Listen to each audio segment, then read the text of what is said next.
ये है talks news network और आप देख रहे हैं पॉलिटॉक्स, राजनीति का कच्चा चिट्ठा।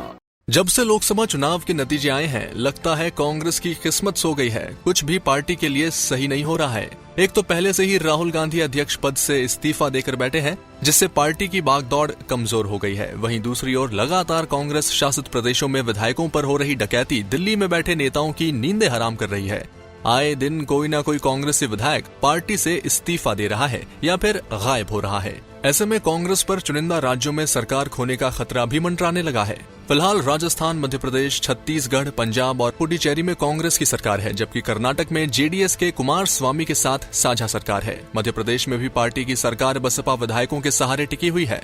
लोकसभा चुनाव में करारी शिकस्त के बाद करीब करीब सभी राज्यों में कांग्रेस के विधायकों के इस्तीफे और पार्टी छोड़ने का दौर लगातार जारी है। इनमें से अधिकतर विधायक बीजेपी की ओट में जाकर छिप रहे हैं। ये घटनाक्रम गुजरात और कर्नाटक में ज्यादा देखा जा रहा है। हाल ही में कर्नाटक में 3 कांग्रेसी विधायकों ने पार्टी से इस्तीफा दे दिया। शेष बचे विधायकों को बचाने के लिए पूर्व सीएम सिद्धारमैया प्रयासों में लगे हैं। अब ये दिक्कत गुजरात में भी आ खड़ी हुई है। गुजरात विधानसभा से लेकर अब तक कांग्रेस के 7 विधायक पार्टी से इस्तीफा दे चुके हैं। अब खबर आ रही है कि 18 अन्य विधायक भी इसी लाइन में खड़े हैं। हाल ही में कांग्रेस के पूर्व सदस्य अल्पेश ठाकोर ने एक नया बयान देकर कांग्रेस खेमे की मुश्किलों को और हवा दे दी है। दरअसल अल्पेश ने कहा है कि गुजरात में 18 कांग्रेसी विधायक पार्टी छोड़ने का मन बना रहे हैं। इससे कांग्रेसी खेमा एकदम से एक्टिव हो गया है और अपने शेष विधायकों को बचाने की कोशिशों में जुट गया है। इस बयान को बीजेपी अध्यक्ष अमित शाह के गुजरात दौरा करने की खबर से और हवा मिल रही है।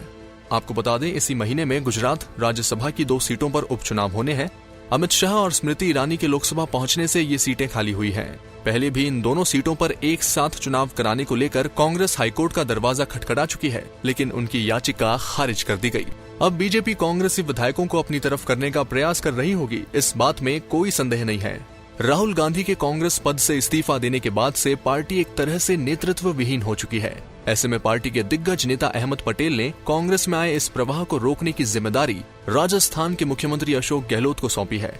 गहलोत को अनुभवी राजनीतिज्ञ और रणनीतिकार के तौर पर जाना जाता है, जिनका कोई वार कभी खाली नहीं गया। गुजरात विधानसभा चुनावों में भी उन्होंने अपने अनुभव से बीजेपी को कड़ी टक्कर दी थी। अब अशोक गहलोत ने गुजरात में कांग्रेसी विधायकों की बाड़बंदी गुजरात में नहीं बल्कि राजस्थान में करने की योजना बनाई है। उन्होंने गुजरात में उपस्थित सभी कांग्रेसी विधायकों को माउंट आबू पहुंचने का फरमान सुनाया है।